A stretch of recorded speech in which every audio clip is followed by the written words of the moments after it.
friends, it's Jennifer Herndon at jenniferherndon.com.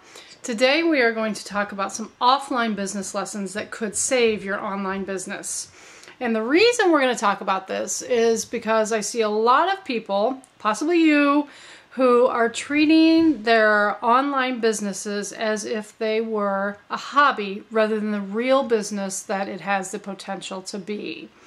So for our lesson today, I'm going to use as an example a frozen yogurt shop, and it cost $170,000 to purchase a franchise for the new frozen yogurt shop that I love that's close to me. So let's say, be honest with yourself for a minute here, if you had plopped down $170,000 to purchase your online business, would you be thinking about it and treating it the same way that you treat it now? And I gotta say that the answer for most, if not all of us, is no.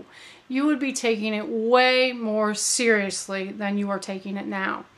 Now, I began my entrepreneurial career with an offline business that I grew to a six-figure income. So you would think that I would have gotten it right when I started online, but I did not. I suffered from the same problem of not taking my online business seriously. And a light bulb sort of aha moment for me came when I realized that the rules for a profitable offline business are the same as the rules for a profitable online business. So I'm going to cover for you real quick just 3 mistakes that I see online business owners making, that if you could correct these and mirror how you would do an offline business, you would be wildly more successful and profitable in a way shorter period of time. The first mistake I see online business owners making is that they try to do it when they have time. And this is sort of like saying, okay, I bought my yogurt shop. I know I'm supposed to open at 10 a.m. I've got that stenciled on the door, but you know I'm busy. There is laundry to be done. There are lunches to be made. I just can't quite get there. Now, that's ridiculous. Of course you wouldn't do that. You wouldn't do that any more than you'd call your boss up one day and say, I'd love to make it to work today, but I just don't have time. And it is just as ridiculous that you would do this in your online business. So how you're going to fix this today is you're going to sit down and you're going to make a schedule. You're going to make a schedule of what your work hours are. And you're going to employ yourself, and you are going to be your boss, and you're going to make yourself stick to that schedule and work those hours, because this is your $170,000 plus business that you're running here. The second mistake I see people making is they think they can do it themselves. Now, you would never envision running an offline business by yourself. Now, in your yogurt shop, you're probably open from, I don't know, 10 a.m. to 10 p.m. at least. Are you going to be there every minute of the day by yourself? Not if you want to be profitable. And not if you want to be able to spend those profits, because you're not going to have any time to do it if you're at the shop all the time. Are you going to be training yourself, learning how to use all the equipment and operate the business yourself? Of course you're not going to do that. It's ridiculous that you would think that you would operate an offline business by yourself. And it's just as crazy to try to do an online one by yourself. And so what you need to do is you need to hire a coach, you need to get into networking groups, and you need to start making connections with other people who are doing what you're doing so you can learn from them, so they can help you, they can give you ideas, leads, training, support, everything that you need to run your online business. You can't do it yourself. You can't. And so don't even try. I don't care that you're sitting at home as a CEO, founder, and sole employee of your business. It's not going to be successful with just you. So get over yourself and let's get to work with other people so you can do great things.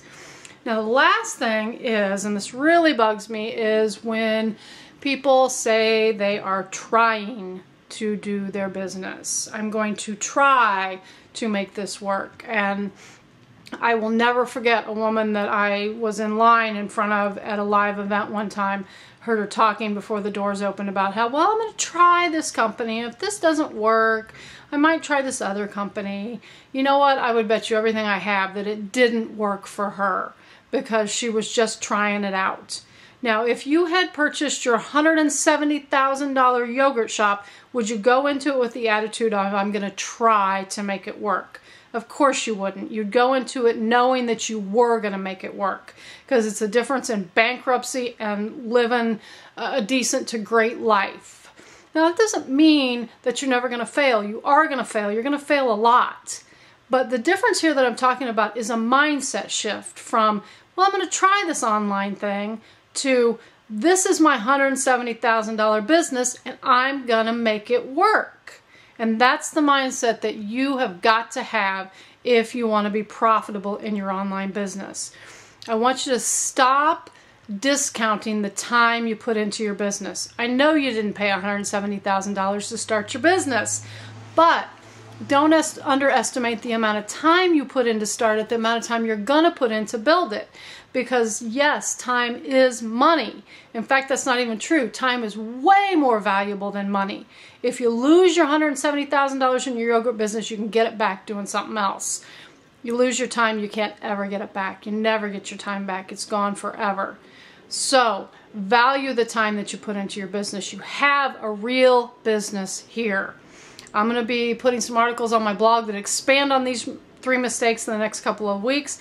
I'll link them below for you to read and get more information on. But right now I want you to go out and I want you to set your schedule. I want you to find some other people to work with. And I want you to get your mind right about having a real $1 million business, because that's what you've got. Thanks for watching. I'll see you next time.